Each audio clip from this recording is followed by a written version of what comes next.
What's up, gamers? Welcome to Battle Mallet Podcast, episode 30, Hex Ed Strong Start. Battle Mallet Podcast is a show delving into the minds of, well, tonight, two busy gamers, or not so busy gamers, thanks COVID, playing games that they love and balancing life with those games. If you've been listening for a while, you would know that normally I would say something about the Nova Open, but yeah, we're not doing that this year either. So, I'm Jared Johnson, and I am here tonight with Jason Tabled Noob Murray. Howdy-ho, listeners. It's good to actually get a recording in.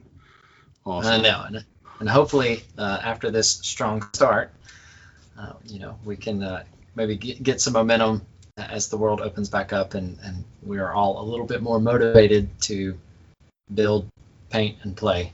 We can get some more recordings done. But we are here tonight to do a Hex Ed episode. Hex Ed, for those of you that are unfamiliar, is going to be an episode that focuses on Warhammer Underworlds. And we're going to talk tonight about why you should be playing Warhammer Underworlds and potentially, how to get started. So if you're unfamiliar with Warhammer Underworlds, we're just going to steal the script from warhammerunderworlds.com. And it says that Warhammer Underworlds is a hybrid arena combat game where players battle it out in the mortal realms with warbands of models using decks they've built to swing the balance in their favor. Each battle sees fighters grow in power and skill, combining elements from Warhammer, RPGs, and card games into one awesome experience, the ultimate competitive miniatures game. Whoa. So, right? So with that, I think it's that last phrase that is really what keyed us into the game, Jason. Because I think as far as Games Workshop products are concerned, I think out of the gate, the most important thing to note, it is probably the best competitive game that Games Workshop produces. So if you are a Games Workshop miniatures fan and you want a well-designed competitive game, I think out of the gate, I think we have to say, our opinions, of course, but I think we have to say that it's Warhammer Underworlds. And so we're just going to spend a lot of time talking about it and talking about why we like it and why you should be playing it. So, initial thoughts, Jason? Yeah, just to backtrack one quick minute. For listeners that have been with us for a while, you're probably like, why are you backtracking and why are you just talking about kind of the essence that is Underworlds? And I think that, as Jared and I have had actually in-person games here, we've realized that the world is opening up. We're coming out of this funk, and I think it's the best time to just have something recorded where you can share with your group of gamers or someone that you come across to try to help them understand what Warhammer Underworlds is. And, like you're saying, Jared, the reason that I was drawn to Warhammer Underworlds is that the competitive miniature game part of it. But it was really all the elements. It's like it's a little bit Warhammer. It's a little bit, RPG where you have a set cast of characters.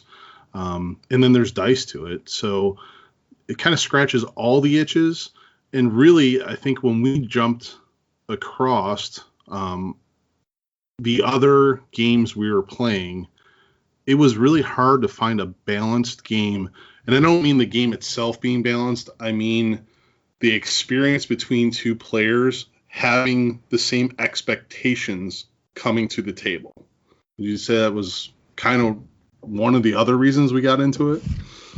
Yeah, I think so. So, for anybody that's been listening and, to kind of catch everyone up, if this is the first time you're listening to us, for a long time we were only Warhammer 40K and Age of Sigmar players, or Warhammer Fantasy Battle before Age of Sigmar was a thing. And, my personal experience is that if you're playing a pickup game with somebody that you don't know, it's hard to know what kind of game they're expecting.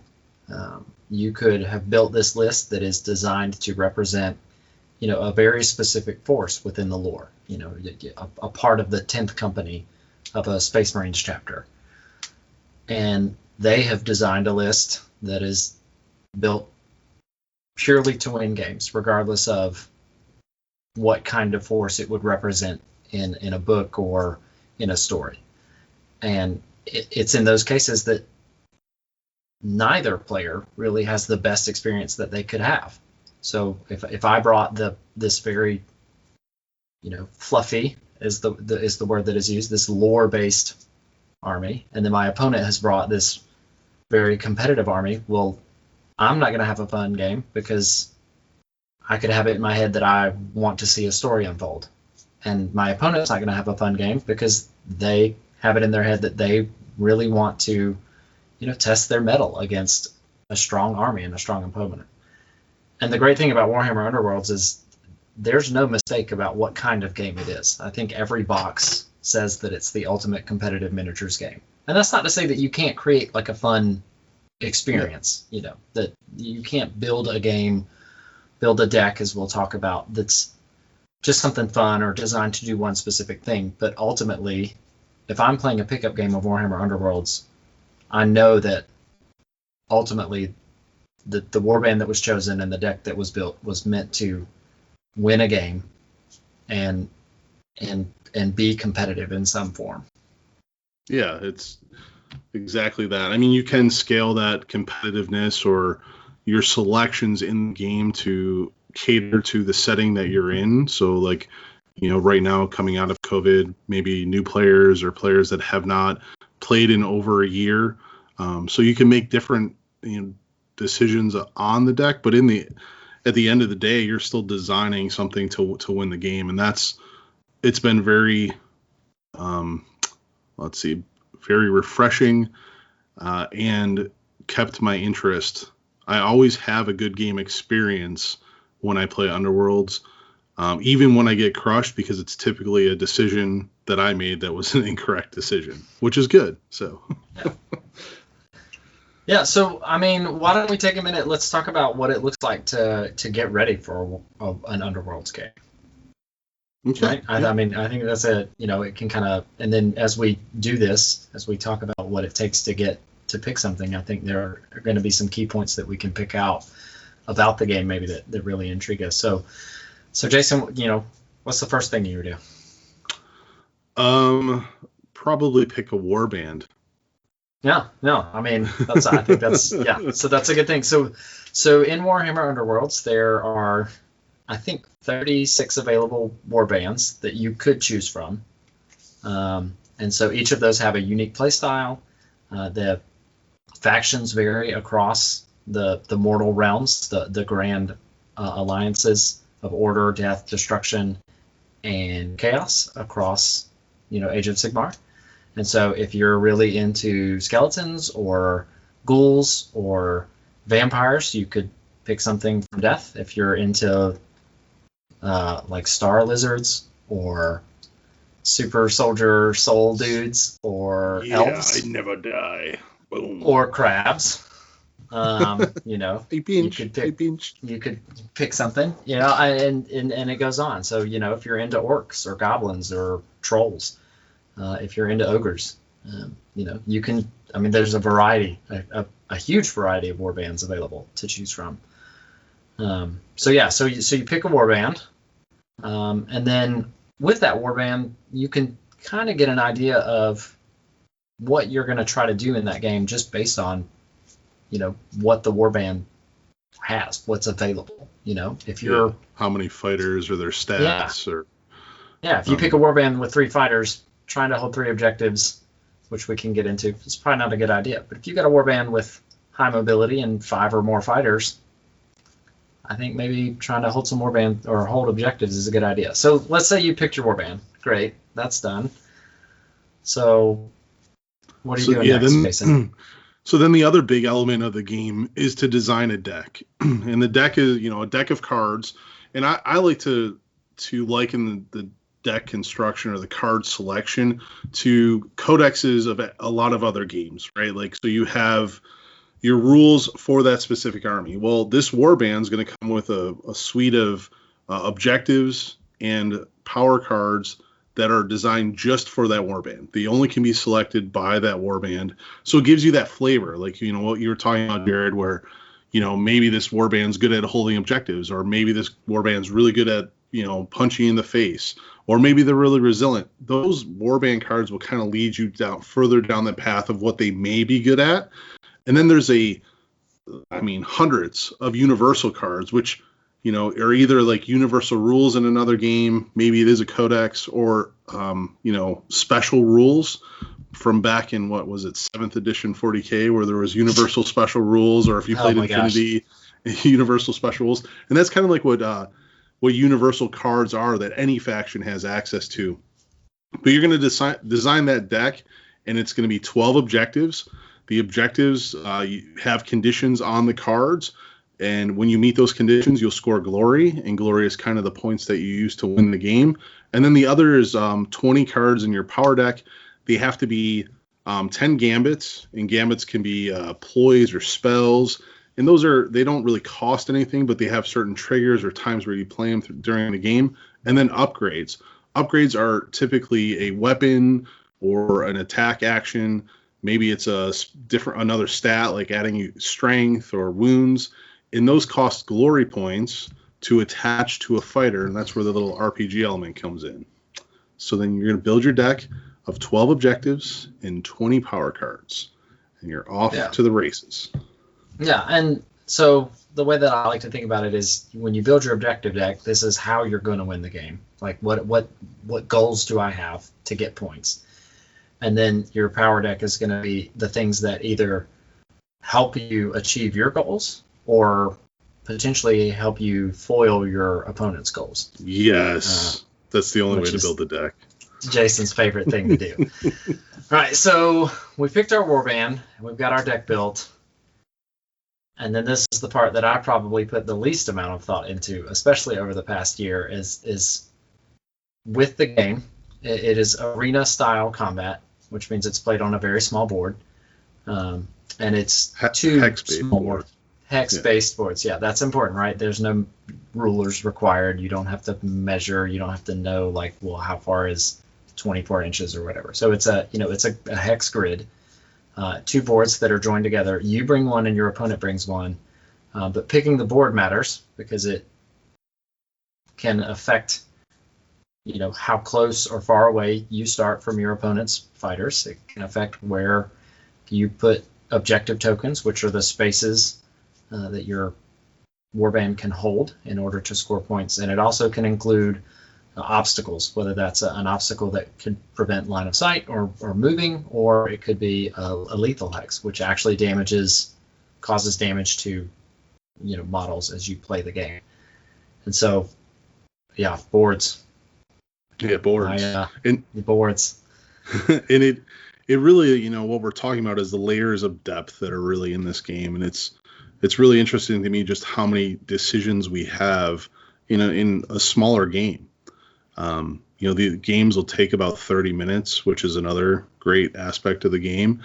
But those boards add a huge element, so it doesn't become repetitive. You're always playing on a different battlefield with a different, set of parameters with the way you align them. And it really is a decision that you make. Like, if I want to be aggressive, I'm going to pick a board that puts my guys in a position to be right up front. I want to align it so I take one step and I'm in your territory, and we just get to throwing dice. Or, you get board choice and you, what we call hallway somebody, so take the lawn edge, and you start as far away possible, and you say, okay, come get me. And what tactics, tricks, and ways does my opponent have to get to me? So positioning, board placement are all layers of depth in this game that we love. Yeah. There's another thing too, we've touched on these things. So the cards, the glory, and then in the game itself, there are activations. So the game itself is made up of 3 turns, a turn being I go, Jared goes, we each have 4 activations, right? So I get 4, he gets 4, and after we complete 4 of those activations, it's the end of a turn. We do that 3 times, it's the end of the game. So there's a lot of resource management in this game as well. So you have the resources of the cards, you only have 20 in your power hand, you only have 12 objectives. You can make choices to, ditch cards, draw cards, but then when you play it, typically that card doesn't come back. It's gone, it's spent, unless it's a upgrade and then it stays with the fighter. To do those upgrades, to have it stay with the fighter, you have to manage your glory. So not only do you have to score points to win, you then have to spend those points to apply these upgrades. So you're managing that resource. And the biggest part of this is you only have 12 activations to make all of those decisions to win the game, which I think just adds an awesome element. One, it keeps it time, 30 minutes, 40 minutes, but you're managing this resource. You make a wrong decision with an activation, it can really put you behind in a turn and a game to score your objectives. Yeah. No, it's huge. And, you run into questions of, well, I have 6 fighters, but I only have 4 activations per game turn. So that means potentially I have 2 fighters that aren't doing anything. So then that's another element is now you have to think about your positioning. Do I have ways of doing something with this model as a reaction, something outside of an activation, where I can reposition them, or not. So that it cycles itself back into your deck construction and your warband choice. So I picked a warband that has 4 fighters. I have 4 activations. Okay, that's pretty easy. But I have 6 fighters. So what am I going to include in my power deck to make sure that I can make the most of those 6 fighters every game turn, despite the fact that I have only 4 activations? What happens if you have 9? Does the game easier then if you have 9 fighters? I think it gets easier once a lot of them are dead. Oh, okay. So, because just to show the depth again, there is a warband in the goblins that have 9 fighters, and that is it's a very rewarding warband, but resource management is necessary. Yeah.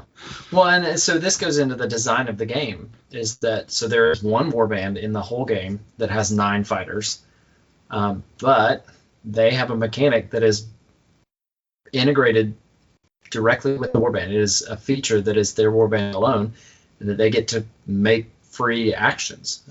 They can't attack for free, but you can move multiple fighters within one single activation, within those 12 activations. So there's a balance to managing those fighters and your activations baked right into the design of the warband, which is really cool. Yeah. One other layer of depth that I just want to touch on that's pretty unique to this game is open information, because the game is designed to be played in the best of 3 kind of setting. So you go through those 3 turns, you have a winner, you reset, you play the same person again, and the first person to win 2 wins the best of 3. But that creates a layer of depth of just open information. So when you come to the table, I don't know what Jared's going to play until he says, "Oh, I'm playing Osiarch Bone Reapers," right? Like Canaan's Reapers. That's what I'm bringing. Okay, so I kind of have an idea because they all have set stats on their fighters cards. I've seen a couple other decks. They kind of play this way. Maybe that's aggro, or maybe that's hold objectives. But I don't really know what's in his deck. I don't really know everything. Well, as we play that first game, he sees the way my play style as I'm taking the Daughters of Cain and just attacking everything, and I get to see his. And then when we reset for game 2, now I know what's in his deck because he doesn't change that up. So now I have even more information and can tailor my strategy to counter whatever he's trying to do. Or maybe he doesn't have a counter for my hard aggro, and I just go even harder and make sure that the dice fall in my favor. So yeah, it's a really, really, really cool setting. Now, it doesn't always have to be played best of 3, but that is in the essence the way the game was designed. Sure. Yeah. So you just mentioned dice. I think we've actually missed something. One of the best parts of the game. So anybody that's familiar with Warhammer understands that 6s are very important. So Warhammer Underworlds uses 6-sided dice. It has 2 flavors of dice, so one flavor for attacking and one flavor for defending, but regardless of the flavor, every dice has a critical on it, and the critical is your 6. It provides for those, once in a game, once in a series, once in a tournament moments where you defy the odds and you roll the one crit that you needed on one dice, regardless of the number of dice that your opponent was rolling. And in the end, it will always be a Games Workshop game. It's not chess. There is randomness involved, and it's not like they hide that information from you when they sell you the game. But I think it provides an awesome layer, and unfortunately, there's a card that was Jason's favorite card for many, many months, years almost, until it came out of season and actually rotated out of competitive play. But Peerless Fighter, the double crit, and you get 2 glory immediately whenever you roll 2 crits in any kind of roll. So not only did you get an awesome odds-defying moment, but you also get to celebrate. Yes, typically a successful attack. So the dice do play a big part of this game, and for me, I like to play dice games, right? Like, I understand that because the ultimate competitive or miniatures game is in kind of the title or the pitch of the game. Some people could argue that the RNG or the randomness of dice can really sway a game, and they can. But to me, we're playing in a fantasy realm, right? And we have these fighters that are just like, their sole purpose is to just destroy, attack. That's what they're designed to. Like, I think of a Stormcast Eternal just standing there with their shield, and a vampire lord just coming at him, and he's on his last wound, and everything's stacked against him, and he rolls that crit. And granted, a Stormcast Eternal may be on 2 crits or 2 dice, so it's a little better odds, but and that's what grabbed me. Like, honestly, like, the crit was one of the things when we started playing that hooked me to the game. Now, at the same time, it's one of those things that I'm like, gosh darn it, Jared, stop rolling defensive crits. But to me, it's fun. It gives me that puncher's chance. Like, no matter if I'm outclassed at the table, the dice could go in my favor. Yeah.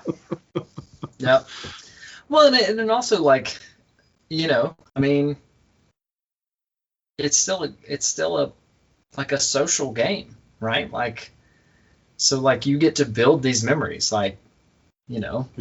Do you remember the time that you were rolling 7 attack dice and I had 1 defense dice and I rolled a crit? Or do you remember the time that,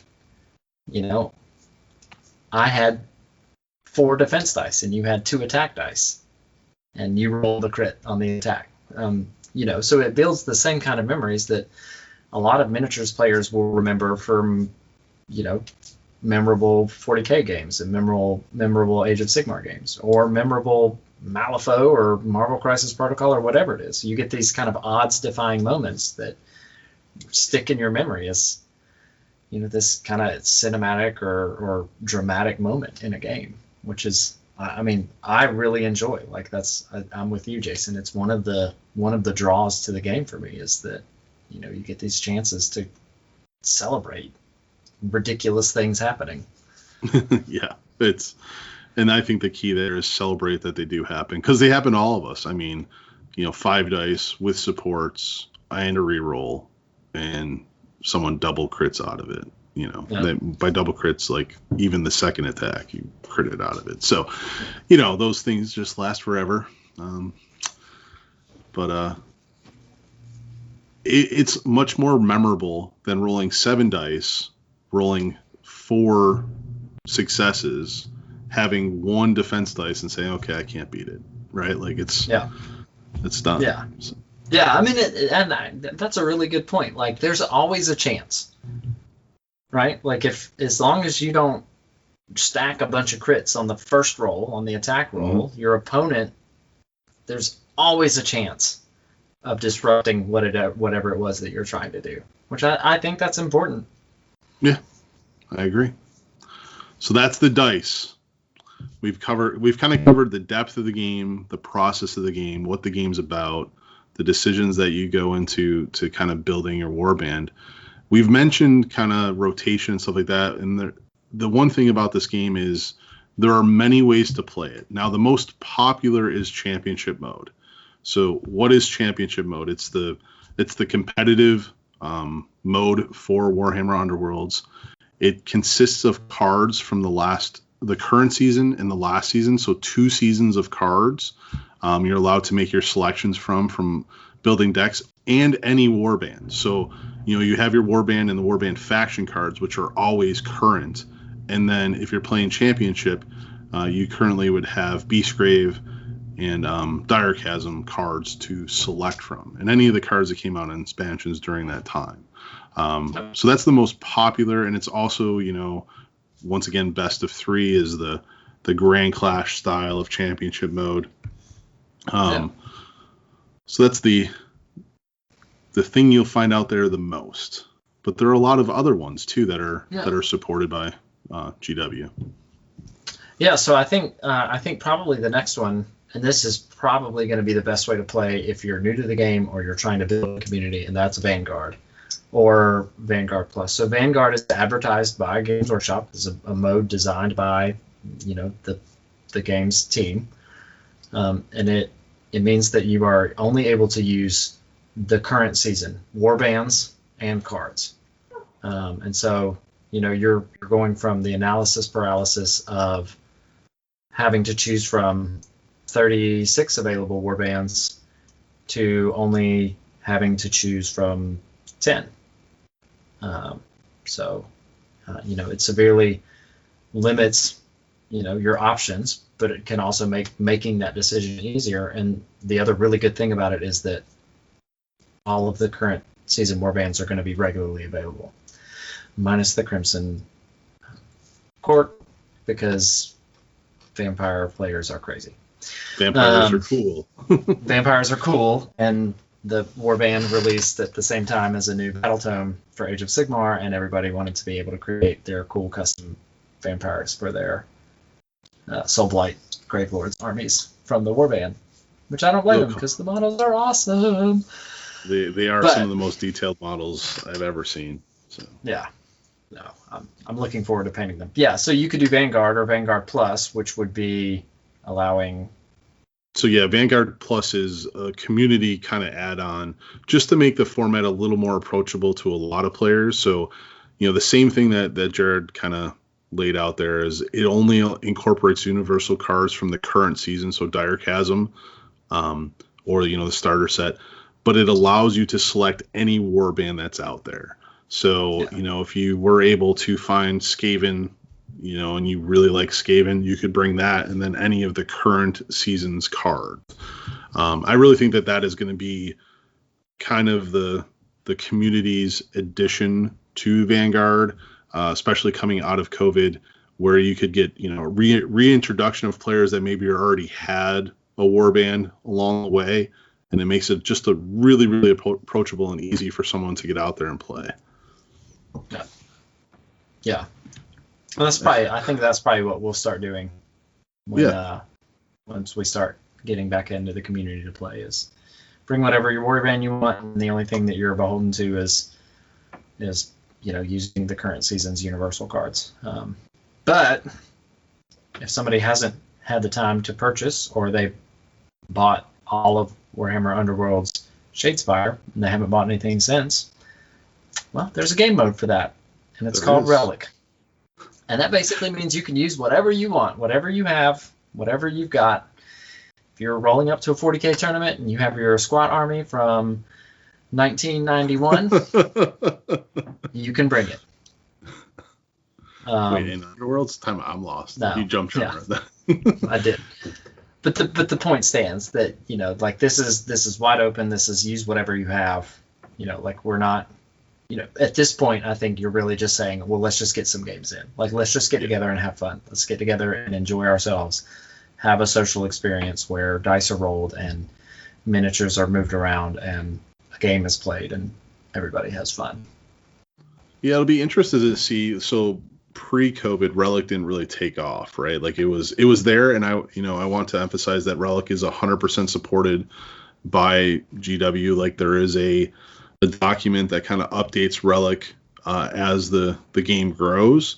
But there wasn't many events from it, and I think it's just because there are so many cards. Like some of the combos that could be out there could be really broken. Maybe I don't know. I haven't played a full.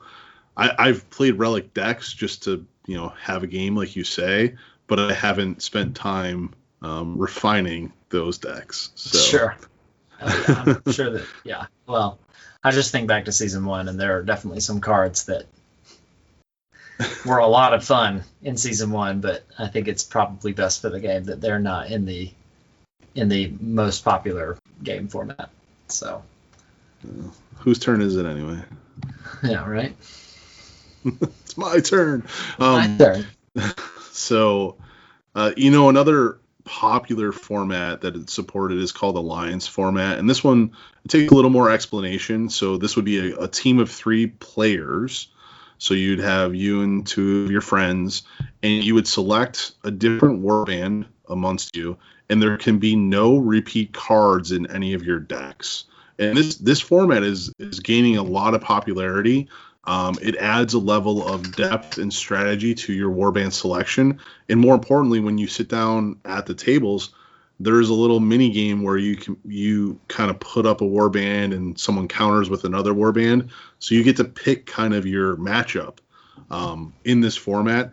But really, it's limited by the design space of the deck. Like not everybody can take the most powerful universal cards that everyone wants. You really have to make good selections on your warband and who gets access to those cards, because there can be only one. Yeah, and we had the opportunity to do a remote Alliance League last year, and that was a lot of fun. It was. I won nothing. I did not like being the captain because it meant that I had to play the mini game to figure out matchups, and I guess I just hate Jason because I always gave him matchups that he lost. But no, it's fine. But that could be a legitimate strategy in that format where you have kind of the patsy that you just throw to the wolves, and your other 2 players could design really strong decks. So I don't know. So what's the most fun format, Jason? Oh, the most craziest fun, a night of full of laughs is Arena Mortis. And this is where the game starts to change from its normal format. But I think Arena Mortis would be a great way to introduce someone new to the game. Arena Mortis, you select one fighter, Jared. Just one fighter out of your entire collection. Yeah. And you design... 36 warbands with an average of, say, 5 fighters per warband. So sure. 1 out of 180. Really? That's it? The world's your oyster. Let me count. 1, no. Yeah, and then with that one fighter, you design a deck of Gambit's employees, and you play a kind of easier version because you're only managing that one person, and when that person's knocked out of action, they come back the next turn. Yep. So it's fun combos. I'm sure that if you really sat down there, you could break this game mode. But just think about going to your local game store and saying, "Hey, who wants to try Underworlds? I have a deck built for Arena Mortis version, which is one fighter, and you have that fighter, and you just throw some dice, and you laugh at that single defense crit, or the combo whip where she's just hitting everybody around and taking everyone out." And there's a really cool catch-up mechanic in there where if someone gets really ahead on glory, it actually kind of hurts them. So, no, that's good. And then 2 other fun game modes that will just that are out there that are on the community site is Grand Avatars, which allows you to design a warband from picking from the Grand Alliance So like you can pick from multiple warbands that are all in death, or multiple warbands that are all in order. You kind of create your own warband, you create your own deck, and it's just a fun play mode that we haven't tried yet because of COVID, but I can't wait to get a couple Grand Avatar games in. And then the last one is one of the first additional game modes, and that was the Gargant, which is a cooperative / like me against you. Yeah, beat up a big giant, but also beat up each other. Yep. Meant to be fun. Yeah. Oh, you missed one. Oh, did I? You did. So how did I miss COVID being what it was, where everybody was stuck at home, the designers of the game actually released a single player mode of the game. So it's called Crushing Terror, and there's a PDF out there for the rules for it. But you could basically use any stand-in large miniature. It's got all of the rules that you need to use the character. I think it uses the Fomoroid Crusher from Age of Sigmar, but you could use any large model, a beer can for all I care, to represent that model. But it gives you a way to play the game by itself. So there's kind of a pseudo AI for the monster, and then it's your warband fighting against the monster, for glory and for bragging rights. So it's awesome. So we've covered the depth, like what the game's about, the depth of the game, kind of the basic mechanics of the game, all the game modes that you could be interested in. So what are the issues with the game? Like if I'm getting into this game, what are some things that I should look out for, or things that may be, opportunities for this game to get better in? Yeah, so I think the biggest one, we mentioned there are 36 warbands in the game, but if you go to the Games Workshop website, you can only purchase 18 of them currently. I think you can purchase the models for most of the other ones, but it does not include the cards. And that could be production issues. It could be the fact that previous seasons have already rotated out, whatever decision that was made by Games Workshop. There are 18 warbands that are currently unavailable, and that could mean, in a championship setting where you're playing against people that have been playing against season 1, they may have access to a warband that you don't. So it could be unfamiliar, or it could be, maybe a little bit more potent than the warband that you're using. And so, that's certainly one thing, to kind of consider. And I think that's one of the reasons that the Vanguard or Vanguard Plus mode is going to be popular as the world starts to open back up, because then you're not, it doesn't feel like you're behind if you're just now getting into the game. With the current models available, current warbands available in Vanguard mode, you have the same access to cards and warbands as everyone else. So that's certainly one issue. Yeah, and I think the other one for people that are familiar with the game is, the game has been very well supported through the years with, tournament kits, through updates, through FAQs. But because of COVID, the current state of the game, we do not have a current FAR list, which is a Forsaken and Restricted list. And that list, basically, if it's a Forsaken card, means it's not playable. Typically, there's some sort of gameplay mechanic or wording on the card that was not, that doesn't go with the current state of the game. So they just say it's Forsaken. And there's only a handful of those. Like, there's less than 5. But more importantly, there's a restricted list. And those are cards that are, well within the game, well within the intentions of the game, but they restrict them because maybe they're just overused or maybe just a tad bit powerful, and you can only put 3 restricted cards in your deck. So you have to make some really, really tough choices between some very, very popular cards that could support your play style. And right now we're waiting for one. It's been well over a year, almost a whole season without a FAR. So that is a current issue with the game. But it is my opinion that if you're playing in a solid local community, you can overcome that FAR. And I'm sure that a FAR or a proper GW update is not too far off with the world opening up. No, that's good. Yeah, I mean that's a good idea. I mean, I think you're right. Probably as the world opens up and more events happen, we'll see updates to things. Yeah. Yeah. So we've gone through all that. I think we need to summarize why right now would be the best time for someone new or someone returning to jump into Warhammer Underworlds. Yeah, so I think the first reason is that people are starting to be able to get together to play again. I think Really? the fact that I know, right? The fact that you and I have been able to get out of our houses and go sit in a restaurant. Oh, actually, this is another thing, and we didn't really talk about this, but I think it's worth mentioning that the the the footprint of the game is really not that large. Like Jason and I were able to go to a restaurant, not like a game store, but an actual restaurant, and the two of us were able to sit at a four-top table and have room for all of the crap that we bring to play this game and to play the game. If you're concise and you can pack small, then I think a two-top table is the game fits on a coffee table. It'll 100% fit on your dining room table. It'll fit on a card table. For us, that's a huge draw. Like we're not having to set up a whatever the current 60-inch by 44-inch neoprene mat and then terrain and all of that. It's like a 30-inch by 30-inch square of game space that's really required to play. Yeah, we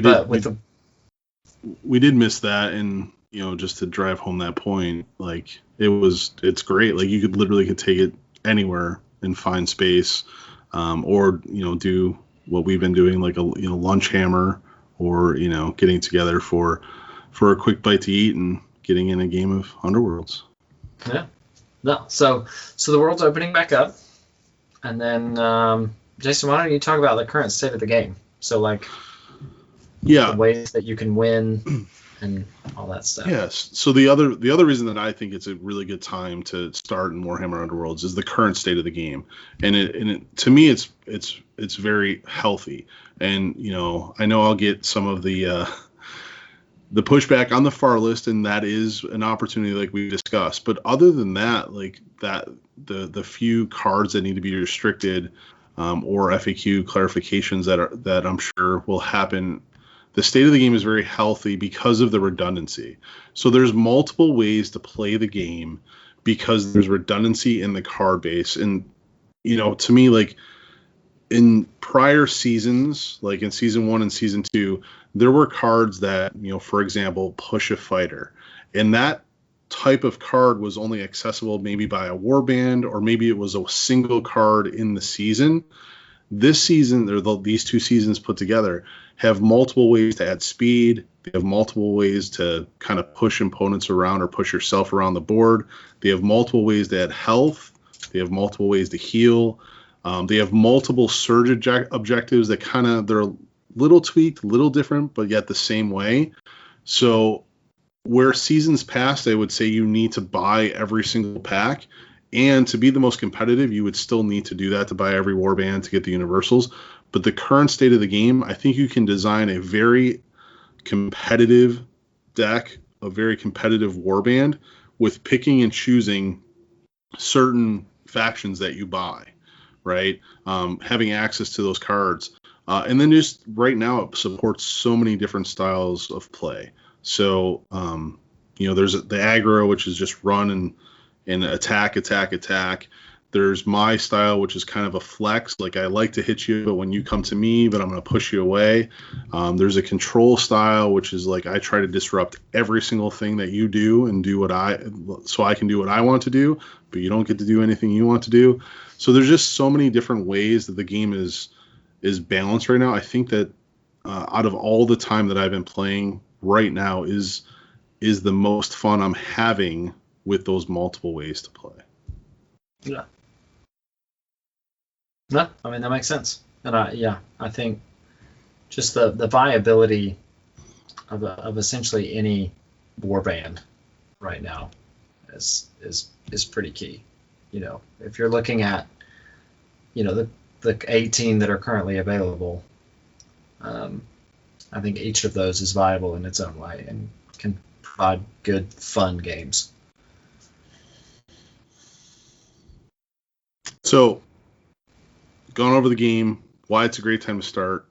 Jared, how do I get started in the game? Best way to get started would be to buy the Warhammer Underworld starter set, only because it's evergreen warbands. It is a starter set. It comes with boards, 2 boards. It comes with all of the tokens, all of the dice that you need to play. And then it comes with 2 warbands and all of their universal cards. So this is not their universal cards, they're warband cards. So it comes with a warband of 4 Stormcast Eternals, 3 Stormcast Eternals and their Gryph-hound, their bird dog, and then 4 creepy glaive wielding ghost dudes.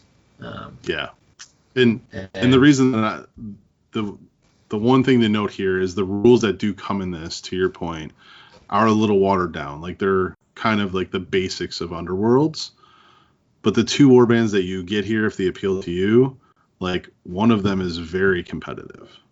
Yep. In the current meta. So yeah, those ghosty half horse, half sheets are good. Yep. The Dreeper Creepers. Dreepers, Creepers.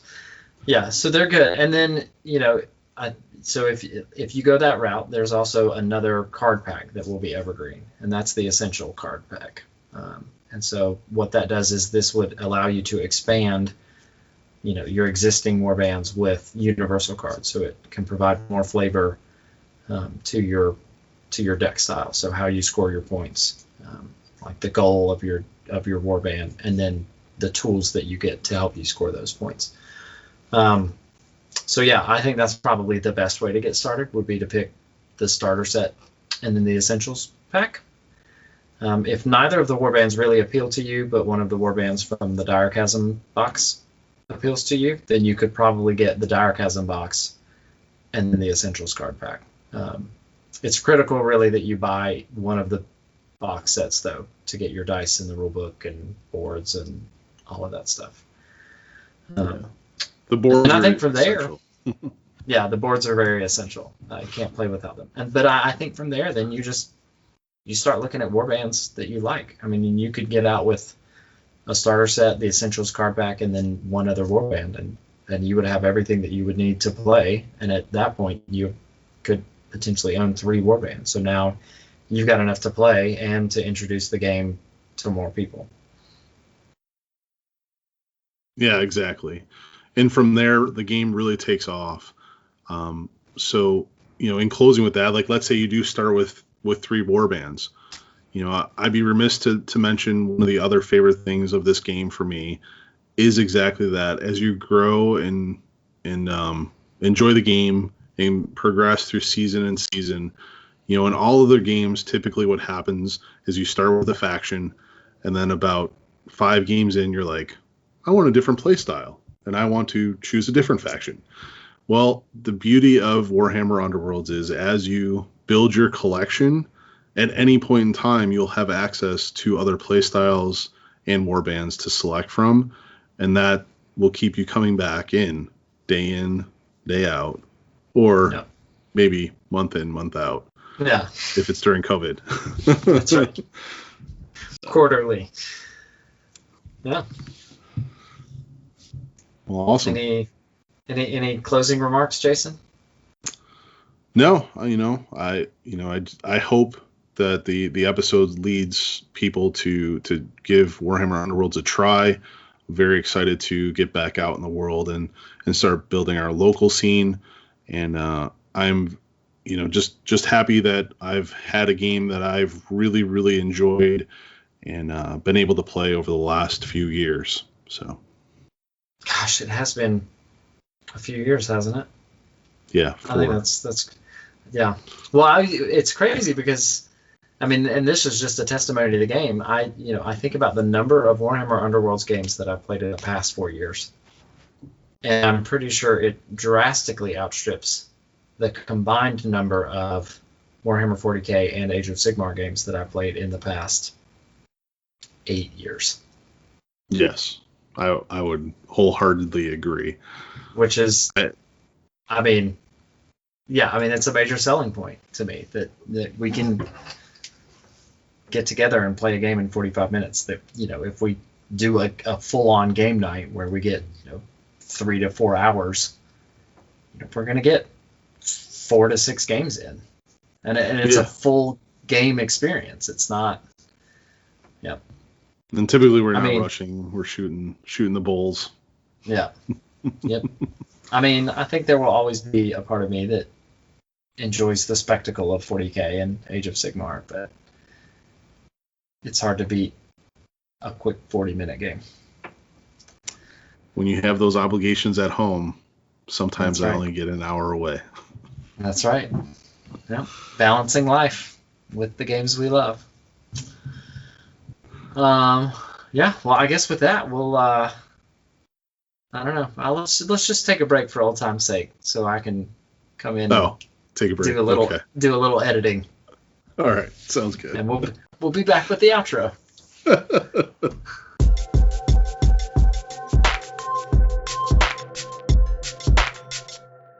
And we're back, and that'll round us out for the show. So I just want to say thanks for taking the time to listen.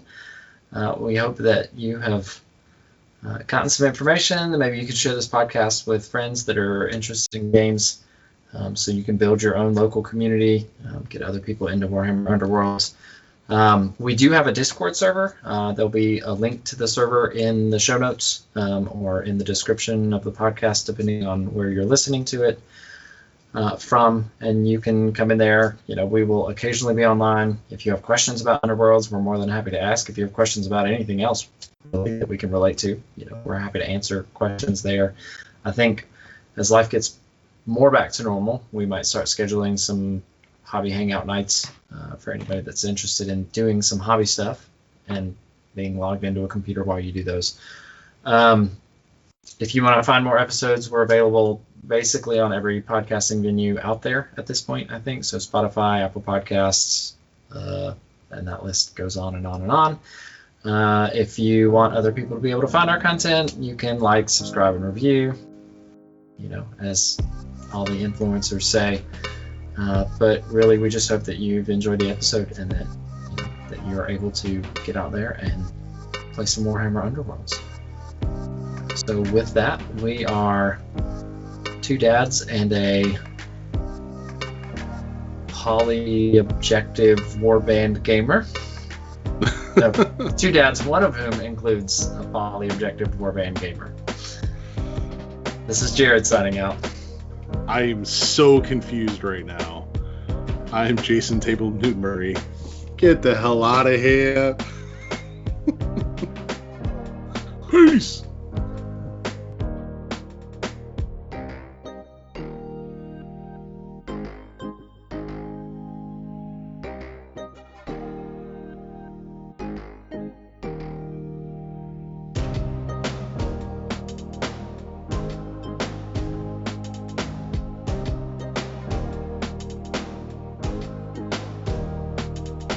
The Battle Mallet podcast is protected under the Creative Commons license. If you have further questions as to its use, you can find more information via links on podcast.battle-mallet.com. Music by Anno Domini Beats.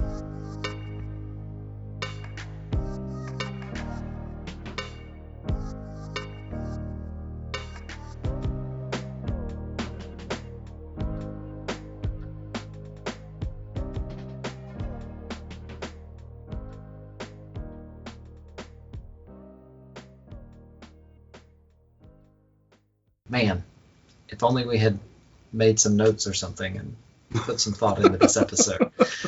Okay.